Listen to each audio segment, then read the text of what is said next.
அன்பிற்கினிய நண்பர்களே, என் மனதில் வட்டமிடும் சில கருத்துக்களை உங்களோடு பகிர்ந்து கொள்கிறேன். மாற்றங்களை நோக்கி என்கிற தலைப்பில் நான் கடந்த வாரம் ஒரு தொலைக்காட்சியிலே அந்த ஆங்கர் கொஞ்சம் அதிர்ச்சி அடைகிற மாதிரி சொன்னேன். காங்கிரஸ் திமுகவோடு ரொம்ப காலம் இருக்காது, வெளியே வந்து விடுவார்கள். அந்த ஆங்கர் ஏன் என்று கேட்டார். நம்ப முடியாத முகபாவனையோடும் தொனியோடும் கேட்டார். நான் சொன்னேன், செல்வ பெருந்தகையினுடைய கேரக்டர் எனக்கு தெரியும். அவருக்கு ஒரு டெப்யூட்டி சிஎம் கிடைத்தால் நன்றாக இருக்கும் என்கிற எண்ணம்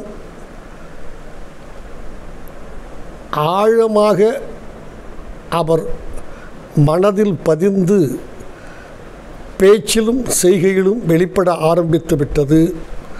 அவர் இனி அங்கு தங்க மாட்டார். எனக்கு தெரிந்தவரை அவர் தன் சுயலாபம் ஒன்றை மட்டுமே முன்னிறுத்தி செயல்படுகிறவர்.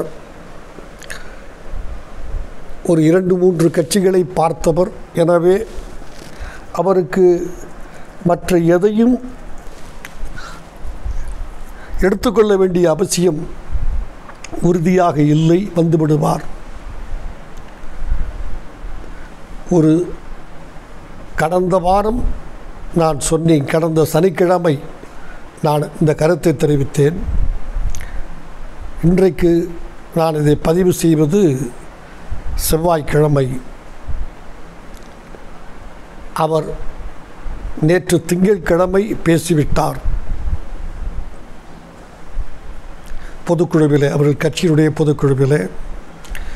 எவ்வளவு நாட்கள் நாம் ஒருவரை சார்ந்தே செயல்படுவது? இதை கட்சிக்காரர்கள் சிந்திக்க வேண்டும். இதற்கு முன்னால் ஒரு வார்த்தையை அல்லது வாக்கியத்தை சொல் தொடரை விட்டிருந்தார். 57 ஆண்டு காலமாக நாம் ஏமாந்து கொண்டிருக்கிறோம். 1967 என்று அவர் குறிப்பிடுகிறார். அதுதான் 57 வருட கணக்கு, அவருடைய கண்டுபிடிப்பு. எனவே அவர் இப்போது அதற்கான ஆயத்தங்களை தொடங்கிவிட்டார். தன் கட்சிக்காரர்களிடையே கொஞ்சம் கொஞ்சமாக அமைச்சராகலாம், ஒரு வாரிய தலைவர் பதவி கிடைக்கும், சமுதாயத்திலே அந்தஸ்தும் மதிப்பும் பணமும் புகழும் கிடைக்கும். எவ்வளவு நாட்கள் நாம் இப்படி பின்னாடி நின்று கொண்டிருப்பது என்கிற கருத்தை அவர்கள் மனதில், கட்சிக்காரர்கள், பொறுப்பாளர்கள், நிர்வாகிகள் மனதில் ஆழமாக ஊன்றிவிட்டார், விதைத்து நீர் ஊற்றிவிட்டார். இனி அது வளரத் தொடங்குமே தவிர, அது எந்த அளவுக்கு வளர்கிறதோ, இந்த இப்படி ஊன்றப்பட்ட இந்த பதவி என்கிற ஆசையில் ஊன்றப்பட்டிருக்கிற இந்த செடி, இவர் வளர்ச்சியும் அதே அளவுக்கு, அதே உயரத்திற்கு, அதே வேகத்தில் இருக்கும். எனவே இனி வெகு நாட்கள் அந்த கட்சி, காங்கிரஸ் கட்சி திமுகவோடு இருக்காது. இதை நான் மிகுந்த யோசனைக்கு பிறகுத்தான் கருத்தை தொலைக்காட்சியில் சொன்னேன். அதற்கு ஏற்பட்ட சில ரியாக்ஷன்ஸையும் பார்த்தேன். இருந்தாலும் கூட நான் சரி என்றே நான் மிக பணிவாக உணர்கிறேன். எனவே விரைவில் வரப்போகிற இந்த இடைத்தேர்தலில், சட்டமன்ற இடைத்தேர்தலில் காங்கிரஸ் ஒன்றும் செய்யாது. திமுகவோடு கூடி நின்று கும்மாளமடிக்கும், கூத்தடிக்கும், குத்தாட்டம் போடுவார்கள். கொஞ்சம் வருமானத்தை பெற்றுக்கொண்டு அதற்காக தனியாக, அதற்கு என தனியாக, அதை தவிர்த்து இன்னும் ஒரு 6 மாத காலம் அவர்கள் திமுகவோடு தான் காங்கிரஸ் தொடர்ந்து இருப்பார்கள். அவ்வப்போது தங்கள் குரலை கொஞ்சம் கொஞ்சமாக வெளிப்படுத்துவார்கள், எதிர்ப்பு குரலை. அதாவது தாங்கள் திமுகவுக்கு எழுதி கொடுத்துவிட்ட பரம்பரை அடிமைகள் அல்ல, ஒரு கூட்டணி கட்சித்தான், அவர்களை கூட்டாளிகளாக ஏற்றுக்கொள்ள முடியுமே தவிர எஜமானர்களாக ஏற்றுக்கொண்டு வணங்கி ஆராதித்து வலம் வந்து வாழ்த்த முடியாது என்பதை சின்ன சின்ன எதிர்ப்புகளில், முக்கள் முனகள் கருத்துக்களில் அவர்கள் திமுகவின் மனதில் பதிய வைப்பார்கள். ஒரு அரசியல் கட்சி வளர வேண்டும் என்று நினைப்பது தவறும் இல்லை. 1977 திரு கருப்பையா மூப்பனார் அவர்கள் தமிழ்நாடு காங்கிரஸ் கட்சியினுடைய தலைமை பதவியில் இருந்தபோது உறுதியாக இந்திரா காந்தியை அவர் பேசி ஒரு கருத்தை எடுத்து சொல்லி ஆழமாக அம்மையாரை சிந்திக்க வைத்து தனியாக நின்றார்கள். அதே தொடர்ந்திருக்குமானால் அநேகமாக ஒரு குறைந்தபட்சம் 97 20 ஆண்டு காலத்தில் காங்கிரஸ் ஆட்சியை கைப்பற்றி இருக்கும். காங்கிரஸ் என்றைக்கும் எந்த அரசியல் பின்னணியிலும் தொடர்ந்து 2வதாகவோ 3வதாகவோ இருக்கக்கூடாது என்பதை நானும் உணர்கிறேன். செல்வ பெருந்தகை அவருக்கு சில சுயலாபம் என்பதனால் சத்தம் போட்டு சொல்லுவாரே தவிர வேகமாக செயல்படுகிறார் என்று நாம் குற்றம் சொல்லலாமே தவிர அந்த கருத்து என்றைக்கும் நாங்கள் திமுகவுக்கோ இல்லை வேறெந்த கட்சிக்கோ அடிமைகள் இல்லை, நாங்களும் எங்கள் கால்களில் நின்று எங்கள் முதுவை பதவி என்கிற அரியாசனத்தில் சாய்த்து எங்கள் கைகளால் சம்பாதிக்க வேண்டும் என்கிற எண்ணம் தவறென்று நாம் யாரையும் அரசியலில் எந்த இயக்கத்தையும் ஒதுக்கிவிட முடியாது. ஒன்று. ஆனால் இன்னொரு 6 மாதத்திற்கு ஆபத்தில்லை என்றே கருதுகிறேன். இந்த 6 மாத காலம் 2 விஷயத்துக்கு தேவைப்படுகிறது.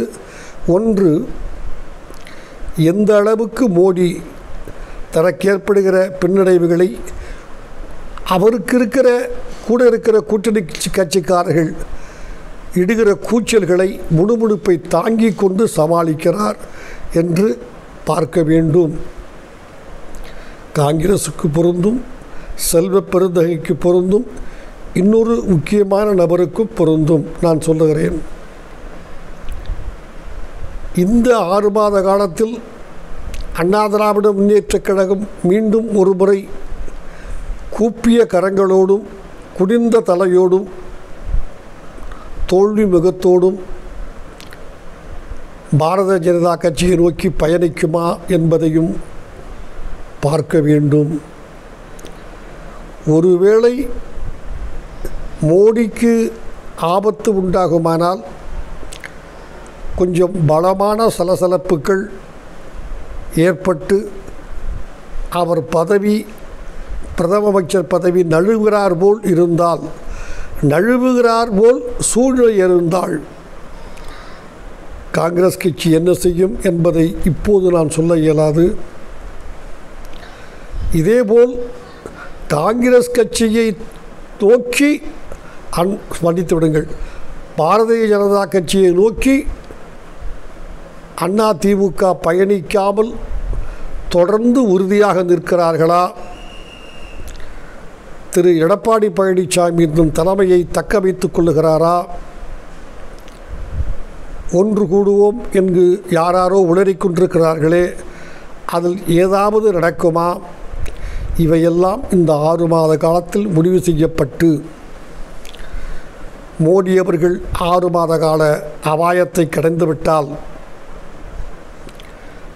அண்ணா திராவிட முன்னேற்றக் கழகம் இந்த 6 மாத காலத்தில் பாஜகவை நோக்கி பயணிக்காமல் இருந்தால் காங்கிரஸ் திமுகவை விட்டு கழட்டி கொண்டு வெளியே வந்து அதிமுகவோடு கைகோர்த்து தேர்தல் வேலையை ஆரம்பிப்பார்கள். 1. இந்த 6 மாத காலத்தில் வெற்றி கழகமாம் நடிகரின் கட்சி என்ன செய்கிறது, எங்கே இருக்கிறது என்பதை அதிமுகவும் ஜட்ஜ் செய்யும். காங்கிரசும் எந்த அளவுக்கு அவர்களுக்கு அரசியலில் செல்வாக்கு இருக்கிறது என்பதையெல்லாம் கணித்து கொள்ளுவார்கள். இதைவிட இதை தாண்டி இன்னொரு பெரிய விஷயம் நடக்கும் என்று நான் எண்ணுகிறேன். தமிழ்நாட்டு அரசியலில்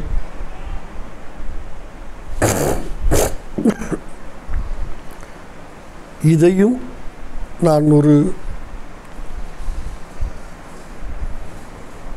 4ஆம் தேதி வாக்குகள் எண்ணப்பட்டு ஜூன் அறிவிக்கப்பட்டுவிட்ட பிறகு நியூஸ் ஜே தொலைக்காட்சியில் சொன்னேன். திமுக பாஜகவோடு கூட்டு சேருமானால் அதில் அதிர்ச்சியடைய ஏதுமில்லை என்று சொன்னேன். அந்த ஆங்கரும் அவர் ஒரு கட்சிக்கார ஆங்கர், அதிமுக காரர், அதை கொஞ்சம் ஏற்றுக்கொள்ள தயங்கினார். நான் சொன்னேன், இல்லை, இது நடக்கும், அரசியல் என்பது இப்படித்தான் இருக்கும் சொல்லிவிட்டு அதற்கான அறிகுறிகளும் என் கண்களில் படுகிறது. உடனடியாக அவர்கள் திமுக பாஜகவை நோக்கி பயணிக்க மாட்டார்கள்.